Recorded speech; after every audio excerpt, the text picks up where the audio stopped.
It is nonfiction, as accurate and as true of a book as I could write. But many of its central characters lived in a time and place that saw them underdocumented, underrecorded, and undervalued by society. I have tried to be clear about any resulting mysteries and incongruities in the historical record. This is not an academic book. It is a story, whose impact I believe would have been lessened with the inclusion of copious in-text citations and notes. At the back of the book, you'll find an explanation and a list of sources.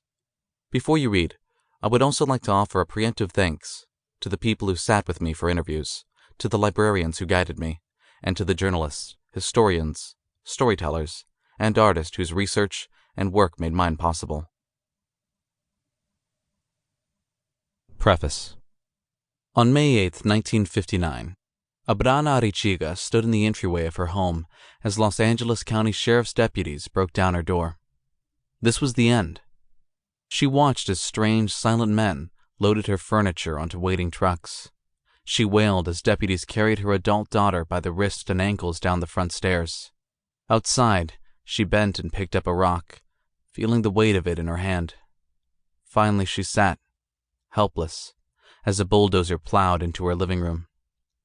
She wore a simple dress and a black sweater. Her hair was flecked with gray.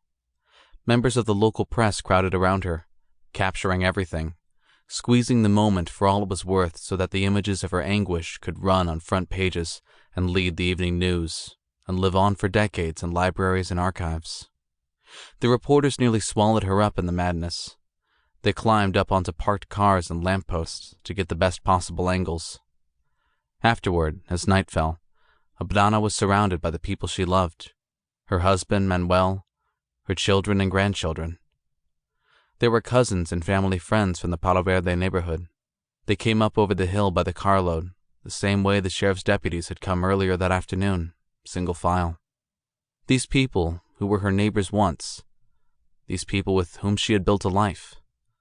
They sat around a campfire and mourned for what was gone, and sang sad songs and remembered the good old days. If you look at the photos, they could have been anywhere. But this was the middle of Los Angeles. There were scrubby plants and a few trees. There was dirt. Behind them were a makeshift tent, a clothesline strung between two trees, and the empty lots where houses used to be. In the distance was the humming of the freeway. They ate and drank and tried to ignore the photographers creeping around and the blinding, wheezing flashbulbs. It was a beautiful, clear Southern California night.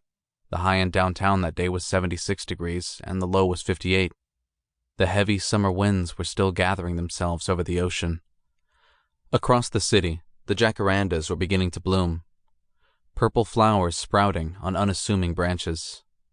Abrana Arichiga was in her 60s, but she seemed older.